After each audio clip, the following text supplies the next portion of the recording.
Hello everyone. So full disclaimer here, it is entirely possible that both I and my partner have some minor form of a stomach bug or something along those lines. I'm feeling a bit ropey anyway, so hopefully I have managed to collect my thoughts enough in a way that will actually end up being clear to those of you who are interested in what this is all about. So, I think it was like a week ago, perhaps 4 days ago, Mistress Ray uploaded a video called Our Relationship to Tarot Decks, which I will link in the description. And the video was almost an hour long, and it was a really fascinating discussion around our relationship to our things, how that feels, what that entails, some of the ways in which that relates to other phenomena in life. So not just about materialism and so on, but just sort of how we conceive of our things and what sort of effect that produces in us in our day-to-day life and sort of also conceptually. I found it really, really interesting. And some of the things she was saying are the same as things I experience.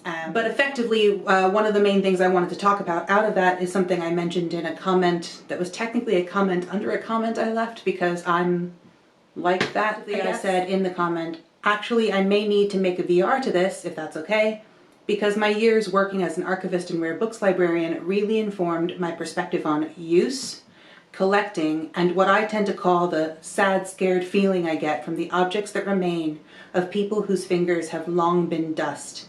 It's super weird, but very liberating. So, following on from that, I'm also kind of doing this as a VR to Anna over at Astral Lady Tarot. Not only because she was very Knight of Cupsy and reminded me to actually do this VR instead of just sitting on my thinky thoughts, but also because I think it touches on a lot of the similar issues to, and topics that she was bringing up in her recent video uploaded today as of the time of filming, so I will also link that video in the description box. What am I trying to achieve with this video? Basically, I'm really interested in our relatedness to the objects in our lives. And I'm very, very interested in, as I've said many times on this channel, in things like use, in things like discernment, curating our possessions, having an understanding of what we're trying to achieve with our tarot decks, but also, like in my case anyway, with everything. Managing what feels like too much, managing overwhelm, and as part of this I will leave again in the description box a link to another video I made all about deck overwhelm from a visual thinker's perspective, but also very specifically from an autistic person's perspective, and how I think categorically about my possessions, what I feel they say about me, and so on. So that kind of does play into this, but effectively I wanted to address the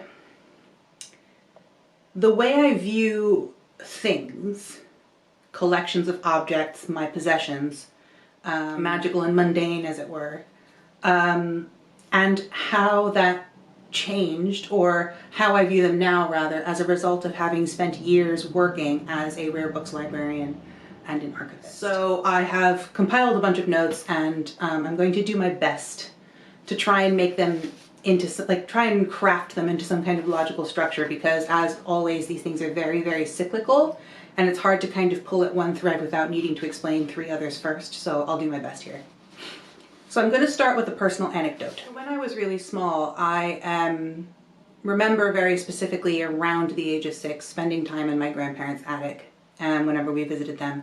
I, on that side of my family, have many cousins, and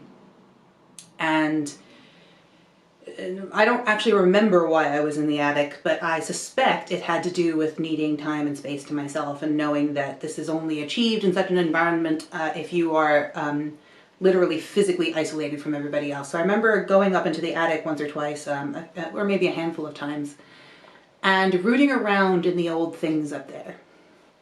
I remember very specifically an old set, I think of like gaming dice, that appeared to be made of glass. They were very, very transparent and very smooth to the touch. And I remember just kind of holding them and turning them over in my hands and then making that slight clack clack sound that sort of a solid piece of glass or some kind of transparent material would do.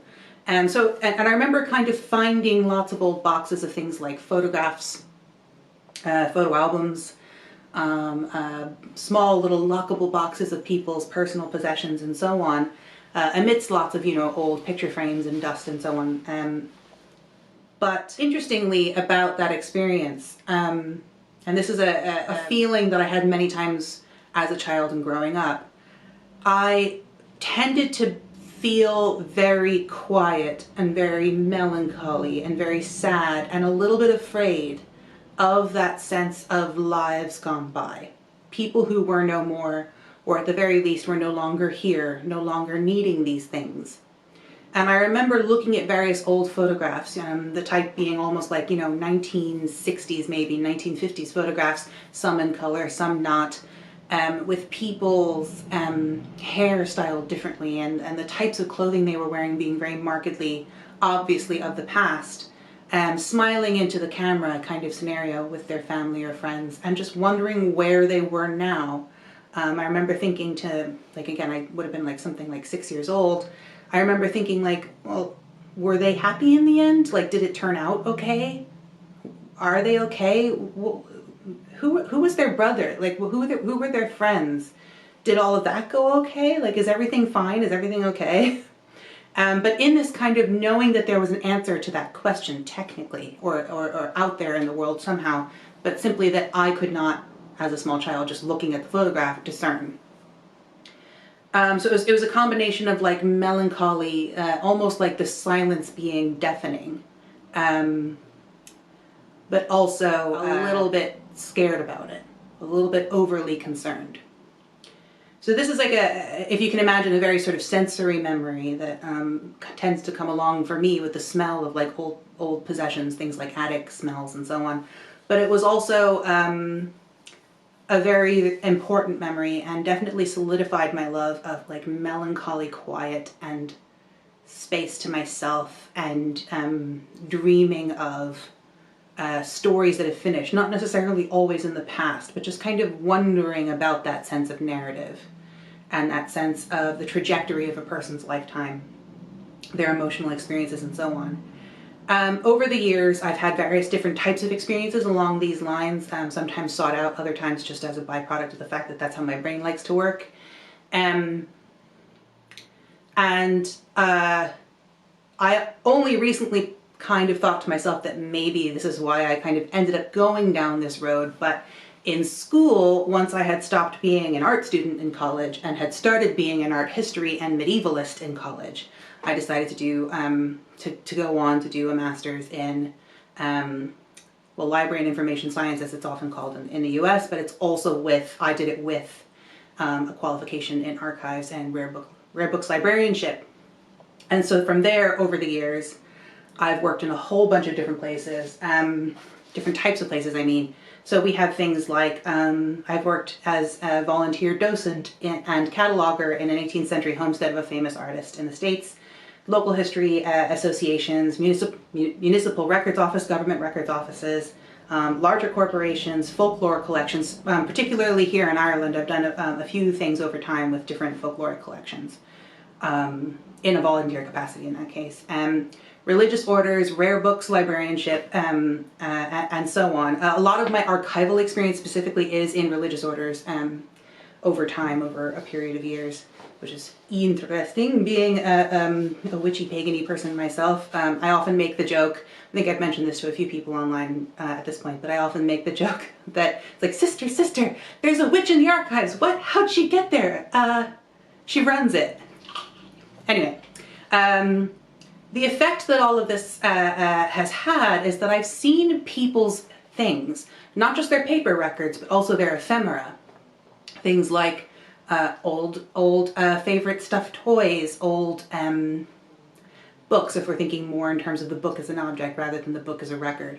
Photo albums, photographs, old posters, old CDs, old record collections, and so on and so forth. Like anything you can think of that are the memorabilia that a person collects in the span of their lifetime, I've seen in boxes and in storage and so on and so forth in various types of places. And there's also a really interesting thing that happens when, say, record collecting needs to occur, a collection's being picked up from somewhere and so on. You end up in strange places doing this, and the records themselves will be in better or worse condition, depending on what's happened to them in the meantime.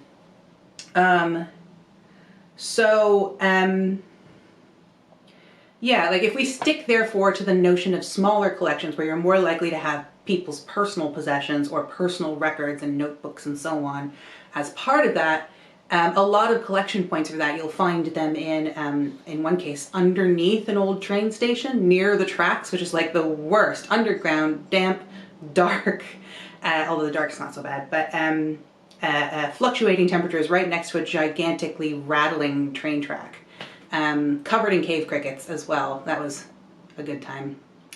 So also again, seeing people's precious things covered in things like silverfish, spiders, water bugs, mold, acid migration, all sorts of stuff, vinegar syndrome for things like record collections and so on. Really, really undignified, unpleasant stuff is part of it, right? There's a level of loss of dignity when you see someone's stuff's just been dumped somewhere, and although it may be secretly really valuable material depending on the research interest, there's an element of salvage involved in that, but there's also an element of just really unceremonious, okay, on a practical level, what are we doing with this stuff? So the added thing about all of this sort of thing is that in order for records to kind of any kind, ephemera, paper records, informational records, and so on, electronic records as well. In order for this stuff to be retained long term, it both needs to survive and it also needs to be deemed as having context. Now, I'm aware that most people aren't thinking to themselves that their personal, say, tarot collection is going to end up in a amazing special library somewhere or any form of archival collection at all. But if it did, or if it even survived long enough to do so, like if we're presuming that the items themselves last in any capacity beyond our use of them or our lifespan, because things can be passed on before you're dead, the information about you, the individual who owned those things originally, sometimes can be preserved, especially if you are the donor. But if you are not the donor, and in which case also, again, it depends on what sort of information is provided and how much is known and so on. But like if you are not the donor and there is no particular reason deemed to keep information about you, the chances of your information surviving are quite low. So for example, if you have the records of Aleister Crowley, people are going to want to preserve the information about him in addition to his things. So if we have, I don't know, something like a book of his that he jotted his own notes in and so on, it's not just the book that matters in that scenario, it's also people already having a research interest in him will want to know more about him as part of the preservation of that item. Most people obviously aren't going to be on that level of radar, and if their things end up in a collection of some kind, it might be more as a result of some kind of social trend over time, or a type of book that was produced at a certain time and so on. So we have this notion of like your personal information, your story, your narrative, your significance does not necessarily get preserved along with your stuff, if your stuff lasts at all. And that's the second thing.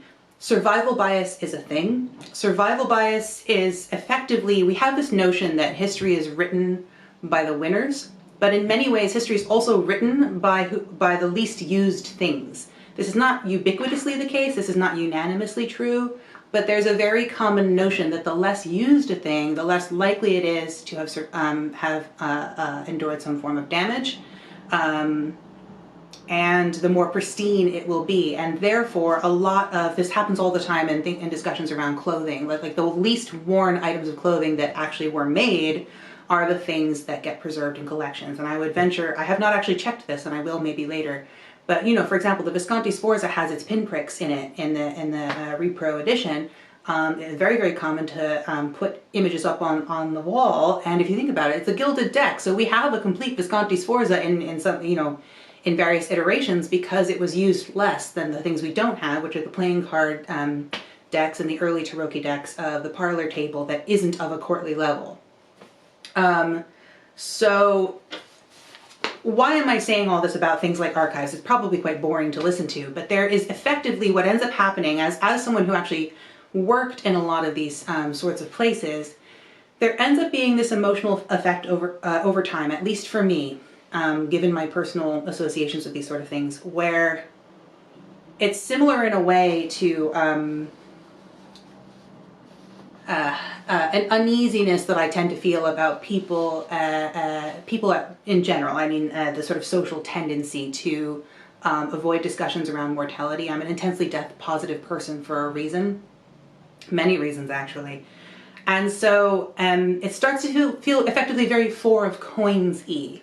There are definitely limitations to collection, but that tends to result more in things like an unfortunate synthetic aspect to things being collected. You know, someone's going to have to call it quits at some point along the line of how much to collect, especially if you get into discussions around things like emails and metadata and all that kind of stuff. So at some point, space is always finite. Space is always finite, and it's either you, the person using the stuff, your own possessions, or someone down the line who makes that decision. And someone down the line isn't going to know you personally and doesn't care necessarily if their collecting remit doesn't deem something about you to be of interest for funding or research.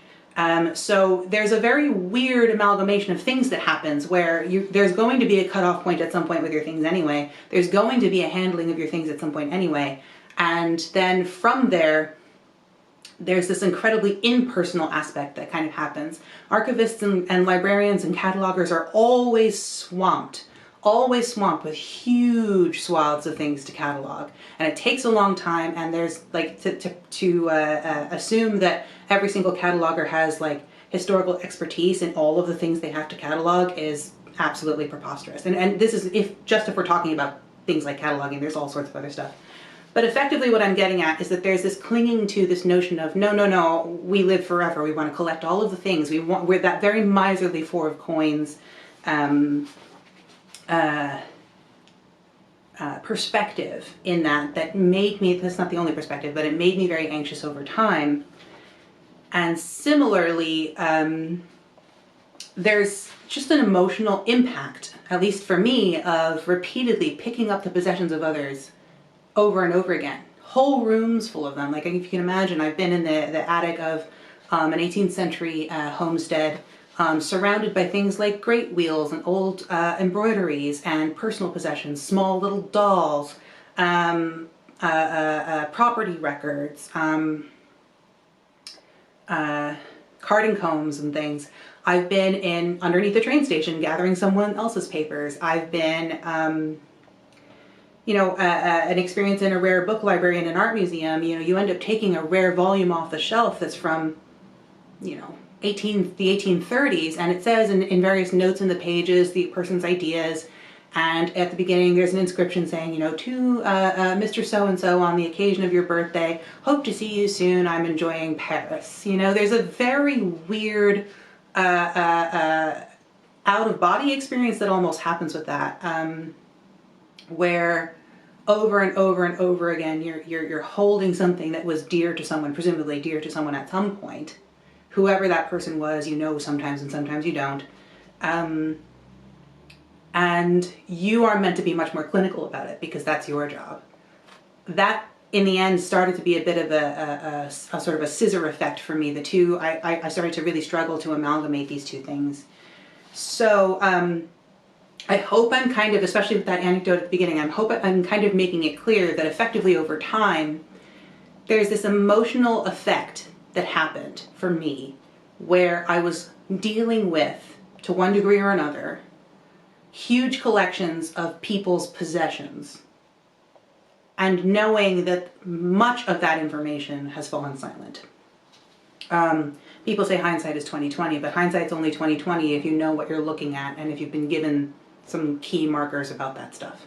And yes, this stuff can be determined, ascertained, researched, uncovered over time, discovered, but there are always going to be limitations to that. And even the notion that we would be able to preserve all of the kind of contextual information around records, given the huge amount of things deemed worthy of preserving, this sort of pack rat mentality, and the sort of finite nature of how much space we have and the resources and so on, is like, it's just, there's just no way it could ever be somehow objectively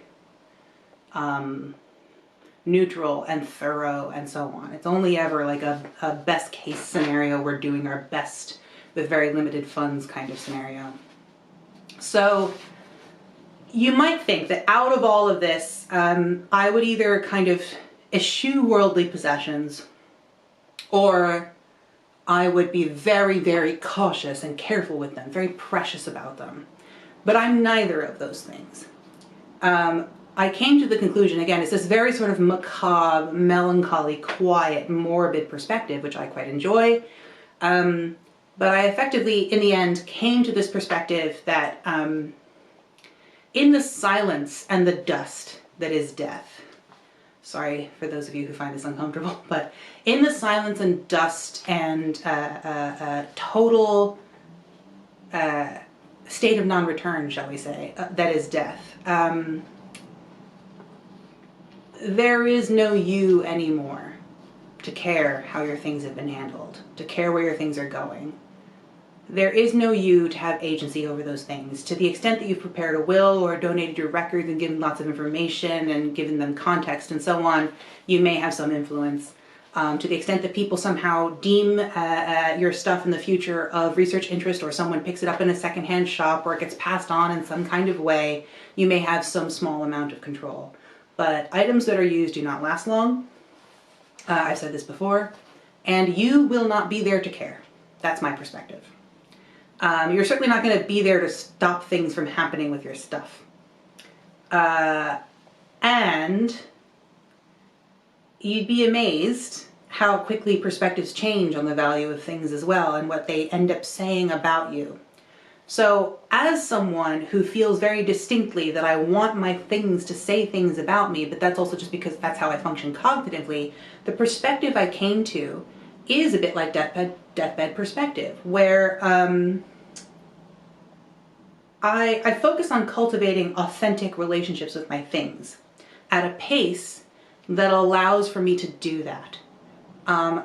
So I end up being very, very, very particular, but not necessarily unimpulsive. I can be very impulsive, but I'm impulsive when I know that something's clicked. And when I am very occasionally impulsive and something hasn't clicked, I can immediately tell, and I personally really hate how that feels. I know Anna was mentioning and kind of asking questions about this notion of like, well, is it, does it matter, I don't know, Diet Coke versus Diet Pepsi? I do not drink soda. Like it's like that, right? Where like it does not matter. Like, does it matter if you don't drink soda or not? Not really. But my brain is like, no, I'm someone who does not drink soda. There's weird ways in which I work that in my head from a personal, contextual, and then even at times moralistic perspective that I'm aware can be quite snobbish, which is part of the reason I laugh at myself about it. But you also won't be able to get me to drink any soda, even when it's offered to me and even when I'm really, really thirsty. Like, unless I'm about to pass out, I'm not drinking it. And if in that scenario I did drink it, I probably would pass out faster, is what I'm saying. So there's weird things like that, certain forms of technology and so on. Like, I get pedantic about this stuff, but also it's kind of, it's a useful thing in some ways for me specifically, because it just ends up being that I know what I'm trying to craft. I want an emotional connection with my things, and I want them to say something about me. And also, it's not just that any one thing says something about me. I want all of my things collectively to start telling a story. Do I feel that these are going to last beyond my lifetime? No, probably not. We've seen how quickly the edges of some tarot cards immediately start to wear away. I'd be surprised if most of our decks last even a couple decades. I'm sure more veteran readers can answer that better than I can.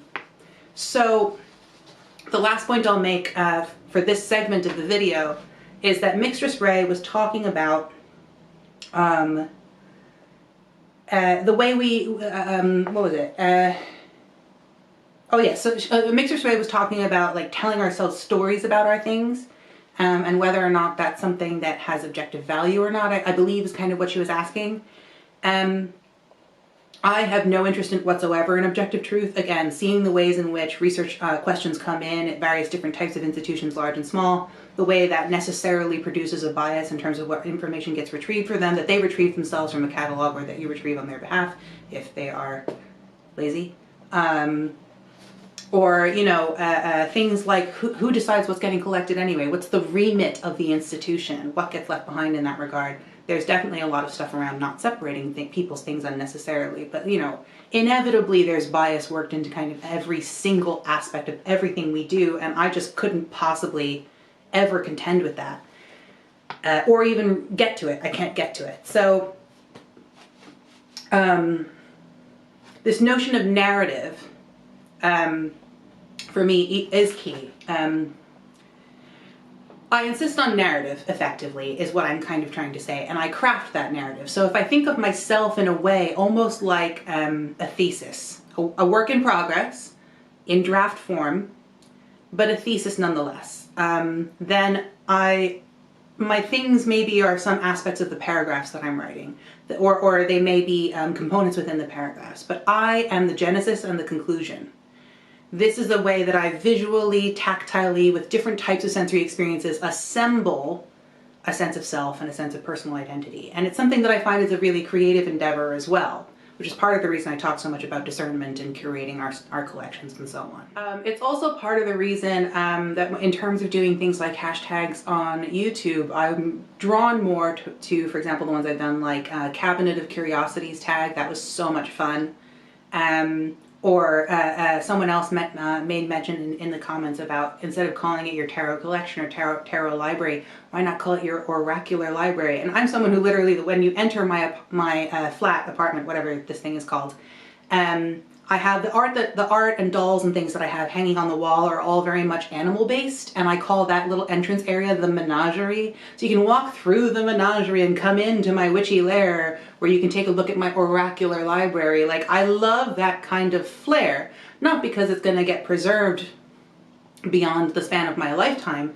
As a matter of fact, I'd prefer for like everything about me to kind of dissipate into nothingness, but because what matters is me and my experience. Since I know that there are no guarantees of any of my things having any significance to anybody at all after my passing or after I'm done with them, then I want it to be that they mattered while they were with me.